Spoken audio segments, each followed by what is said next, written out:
रानी का एक अजीब नियम है, जो भी उसकी नाक अच्छी तरह से बना देगा वह उसके साथ एक जुनूनी रात बिताएगी, लेकिन अगर नाक खराब बनी तो वह उसे ऊंचे टावर से फेंक देगी या अपने पालतू जानवरों को खिला देगी। एक दिन लड़का अपनी ड्राइंग का अभ्यास कर रहा है। वह मेज पर रखे सेब को घूर रहा है और पूरी एकाग्रता से उसे बना रहा है, लेकिन किसी तरह सेब कुछ ऐसा दिखने लगता है। गुरु बहुत गुस्से में है। अपने अयोग्य शिष्य को सजा देने गुरु लड़के को रानी के पास एक चित्र पहुंचाने का आदेश देता है। लड़के को पता है यह यात्रा जानलेवा हो सकती है, पर वह गुरु के आदेश की अवहेलना नहीं कर सकता, इसलिए थोड़ी किस्मत की उम्मीद के साथ निकल पड़ता है। जल्द ही लड़का रानी के महल पहुंच जाता है। जैसे ही वह फाटक से अंदर जाता है, एक मक्खी उसे परेशान करने लगती है। लड़का मक्खी को मारने की कोशिश करता है, लेकिन मरने के बजाय मक्खी बच निकलती है। लड़का स्क्रॉल उठाता है और मक्खी को मारने की कोशिश करता है। दुर्भाग्यवश स्क्रॉल टूट जाता है। लड़का डर जड़ हो जाता है। वह जल्दी से स्क्रॉल खोलता है और राहत की सांस लेता है। देखता है कि रानी का चित्र सही सलामत है। उसी समय मक्खी फिर लौट आती है। इस बार लड़का उसे हाथ से मारता है। उसके डर के मक्खी का खून रानी की नाक पर छिटक जाता है।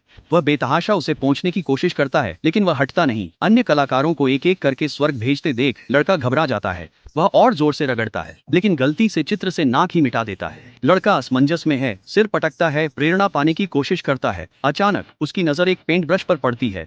वह जल्दी से उसे उठा लेता है और कागज पर रानी के लिए नाक बनाना शुरू कर देता है। अपनी घबराहट में वह कागज पर एक लाल रेखा खींच देता है। जैसे ही सैनिक पास आते हैं, लड़का रानी की नाक बनाता रहता है, लेकिन जो नाक वह बनाता है रानी को और बदसूरत बना देती है।